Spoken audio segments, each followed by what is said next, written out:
My parents never wanted me, so they bought me a broken car in hopes I'd crash somewhere and they wouldn't have to see me again, but they ended up losing both their sons this way. Posted by you/CheezItBitBoy.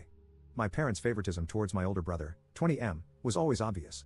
He got a car for his 18th birthday. It wasn't a new car or anything, it was a 20-year-old Lexus that was in pretty good shape, and he rubbed it in my face for the rest of his senior year of high school. Compared to my brother, I get just as good grades as he does, sometimes even better. I worked my hardest in the hope of fairness, and I even did some volunteering, cleaning up garbage in my local area. But then my 18th birthday came and went a few weeks ago. The only thing I wanted, the only thing I was hoping for, was a car. I wasn't expecting something like a new car or a sporty car, just something reliable like my brother got. But the party wasn't anything like my brother's 18th. For his 18th, my mom baked the cake herself. It was a delicious layered chocolate pudding cake. For mine, I got a sheet cake from the supermarket. For his party, they got a DJ. For mine, it was my dad's old boombox with a couple of mixed CDs. We went through the whole party, and I figured my parents might have just been waiting to spring a surprise gift on me. But that didn't happen. I asked them as things were wrapping up why there was no car when my brother got one, and they said they felt like he'd worked harder for it. I asked what he did that I didn't do because I did all of that and more. My grandma was nearby and heard everything. She then asked them why as well. She ended up lecturing my parents, saying she was extremely disappointed in them for showing favoritism. Then she proceeded to announce to everyone still there that my parents thought it was fine to get their firstborn son a car and a DJ, but not their second. She even pointed out how much harder my parents tried for my brother's 18th birthday than they had for mine. My uncle was the first to stand up and say something, followed by everyone else who hadn't left yet. I ended up just walking away and going to my room to sit and think. I got a few apology calls from relatives, and my grandparents convinced me to go out with them for the evening. But when I got back, my parents were pissed and told me I had shamed them in front of the whole family. I just walked past them because I didn't want to fight. The next few weeks went by with the silent treatment between us. Then, a few days ago, my parents suddenly surprised me with a white 98 Subaru Legacy that runs great. They practically threw the keys and the title in an envelope at me and said to have fun. I got the car, and they're paying for insurance for the next 6 months like they did for my brother. I know a car isn't really a right, but a privilege, so I feel like I've essentially blackmailed my parents into getting me one. Update 5 months later. I've not logged onto this account in roughly 5 months, so now I can tell you all the rest of what happened before college starts. But before that, there are some things I want to address from previous commenters. I literally needed a car because there was no way for me to get a job without one. I had no personal transportation and live over 10 miles from the nearest bus stop. So for those who kept telling me to give the car back because they think I was either too spoiled and should accept that life is unfair, or that I shouldn't take handouts, or that I shouldn't accept gifts from crappy parents, please just stop. My inbox was so crammed full when I logged back on that it took some time to go through it all. It doesn't really matter anyway though. I did get a part-time job that later went full-time for the summer after I graduated. But 3 weeks into working part-time, the Subaru blew the head gasket while on the highway at about 45 miles an hour. The temperature gauge redlined, and I had to pull over and call for help.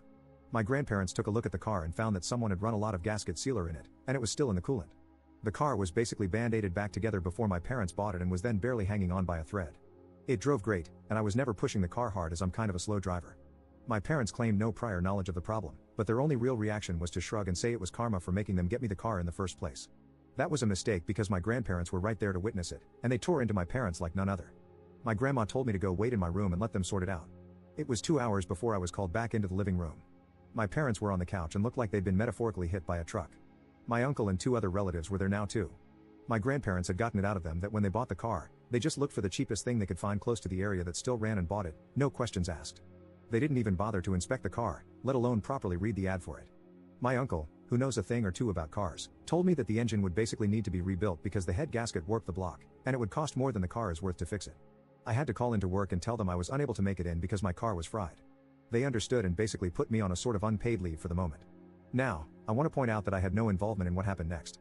My grandparents just told me to chill for a while and let them and my parents take care of this, and they did. A few days later, they came back with a 1999 Honda Civic hatchback with 180,000 miles on it. It was white like my Subaru and drives great. It's not all-wheel drive like the Subaru, but it's great on the road and gets better gas mileage. There was also a list of all recent repairs done to the car, including things like a new radiator. My uncle also went over the car before giving it the okay, and I thanked everyone profusely. My parents, though, were not happy for me at all. They said very little and just walked away. There wasn't even that vibe they had last time of acting like they were giving a new toy to a brat. If I could put it into words, the way they acted was just pure defeat. The Subaru got resold later for $400, as that was the best we could get for it with the blown head gasket. That money was put into my savings. That's only one half of what happened, though. You see, when I said I did better in school than my brother, I wasn't kidding. My brother got a 30% scholarship after he finished high school, while I got a 50% scholarship. Not at the same college, of course, but at one comparably good that was also closer.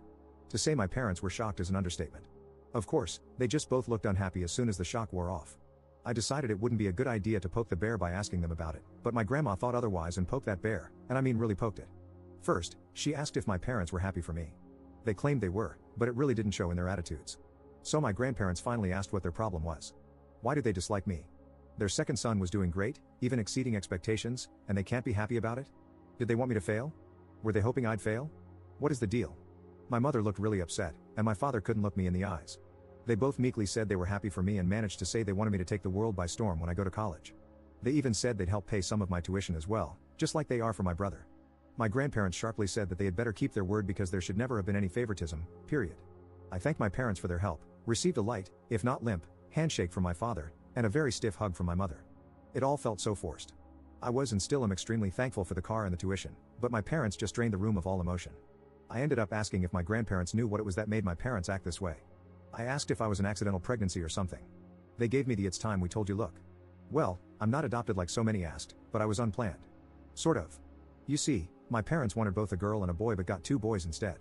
My brother came out as a boy, so my parents were really hoping to get a girl on the next go. They had a prior agreement to stop after 2 kids. They never got a girl. My grandma told me they refused to find out my gender until after I was born. They were convinced I'd be born female, and they'd bought a lot of baby stuff for a girl. But they didn't get a girl. My grandma said I ended up using all of my brother's hand-me-downs until I was 3 years old because my parents had bought so much girl stuff in advance that they couldn't use. So, I was just a disappointment to them from the time I was born. My grandparents said they know my parents are screwed up, but they've been this way for so long that there's no point in expecting them to change. Since then, my parents haven't spoken to me much about college. In fact, they ignore the subject as much as they can. Thanks to some of the warnings I got from people who messaged me, making me paranoid, I called the college I've been accepted to and made sure to tell them that if anyone calls or emails pretending to be me, or if my parents call trying to say I'm not coming, they should call me for a double or even triple check if anything like that happens. I mean, I kind of doubt my parents would do that sort of thing, especially after everything that's happened, but I felt like playing it safe was the better option. There was something that I really didn't expect to happen. My brother called me out of the blue to talk. He said our grandparents had called and told him everything. He apologized for what happened in his own way and said he hopes that once I'm on my own, I won't need to come back. He actually admitted to me that when he finishes college, he's going to stay in the state he's in because he likes it there. Our parents really want him to come back when he gets his degree, but it looks like that's not happening. I said I don't blame him, and I may do the same. The rest of the conversation was a bit awkward because we aren't really used to speaking to each other much anymore. My grandparents and the rest of the family held a surprise party for me over the weekend. They made it almost like a repeat of my brother's 18th birthday, with a DJ and a big chocolate cake my grandma made. I couldn't thank them all enough. My parents attended the party, but they were like wallflowers the entire time. They didn't say or do much, just stayed sitting at a far table in the corner and drank quietly. The look of defeat they had was even greater now. I think the party wasn't just to congratulate me, but also to rub it in my parents' faces that they should have done better. The rest of the family has made their disappointment in them clear. They seemed like they wanted to leave the party for a while. I can't say I blame them. They were being humiliated into staying where they were. My grandma said, "You're never too old to be taught a lesson in humility." As for my personal life, my part-time job went full-time after high school, and I've been working hard to build my savings before I leave for college. I made minimum wage, but a job is a job, and I want to leave it with my best effort put in before my 2 weeks notice is up. I doubt I'm going to be coming back here to make another update, so thanks for reading. Update 2 years later. I've been away for 2 years, and I kinda expected I'd be back to post one last time in 2024, because my brother went for a 4-year bachelor's degree, much like I currently am. For those who remember my previous posts, I'm the guy whose parents were verbally backhanded by the family for showing blatant favoritism toward my older brother, and I later found out from my grandma that the reason I was treated differently was because my parents had wanted their second child to be a girl. My grandma ended up admitting even more to me later, after I left for college. Before I was born, my parents were so convinced that I'd be a girl that they bought a bunch of girl stuff without even checking my gender through ultrasound. About a year ago, my grandma told me that my mother had tried to raise me as a girl for the first 6 months of my life. She was putting me in girls' clothes and calling me by a different name, and my father enabled it all. I know it's true because my grandma showed me old family photos of me with my brother when I was an infant, and I was wearing pink in all of them. There was even a visible name tag in some of the photos with the name my parents wanted for a girl. But once word got out, my parents stopped dressing me as a girl. My grandparents told my mother that trying to raise me as something I wasn't, without giving me a choice, was wrong. Though my family is rather old school, my grandparents are surprisingly open-minded people, and they put the hammer down on my parents, so the girl treatment stopped. But instead of getting new clothes, my parents gave me my brother's hand-me-downs for years until my grandparents noticed that too and did something about it. Finding out all of this made me realize that my grandparents kept my childhood from being far worse than it was, and they never told me until these past couple of years. I am incredibly thankful for them. My mother apparently struggled to call me by my real name for 2 years or so. Because my parents didn't get the girl they wanted, they refused to connect with me like they did with my brother, the boy they actually wanted. When my grandparents heard I wasn't getting anything new like my brother was, they threatened to petition for guardianship of me. They had evidence of the various things I described too. My parents couldn't stand for anything that could become a public scandal, so they stopped with the hand-me-downs and pretended to love me for a while. But as I got older, it degenerated into indifference, and maybe even into hate. I'm not sure. Hate means you still care in some way, but indifference is the actual opposite of love.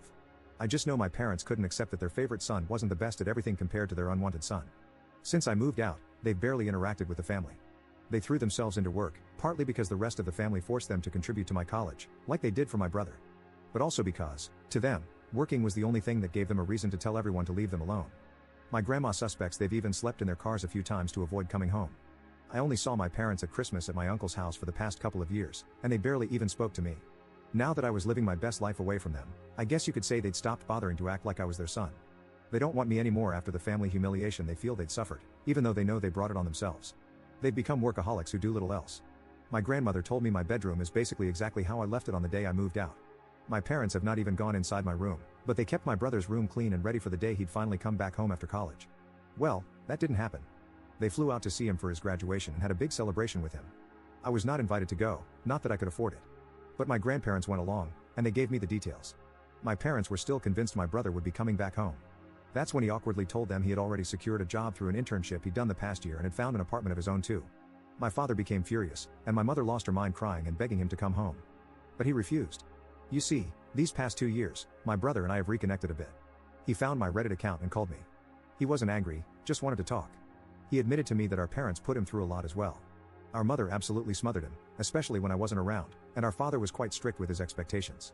The fact that I did better than my brother when our parents had invested everything into him just broke them. Now they're extra broken because my brother refused to come home with them. The way our parents treated my brother is also the reason we stopped connecting as siblings until these past couple of years. He did bully me at times when we were growing up, but that's because being the favorite went to his head. However, it was favoritism with strings attached, and when he realized that, he got counseling after moving out. My brother also has a girlfriend he met while in college, and he kept her a secret because he knew our parents wouldn't approve. When they eventually found out, they didn't approve, and my mother even referred to his girlfriend, whom she hadn't even met, as a SLT. My brother blew up at them over that. His girlfriend is in nursing school and a year from graduation herself. My brother says she's the best. I've never met her, but she sounds wonderful from how he's described her. My grandma told me my mother went so far as to hire a private investigator to find out who my brother's girlfriend was. She was irritated to learn that the girlfriend was squeaky clean and from a good family on the same side politically too. In her mind, the girlfriend was the reason my brother wasn't coming back, even though he made it clear he decided that before even meeting her. My father had become stoically silent about it, from what I heard.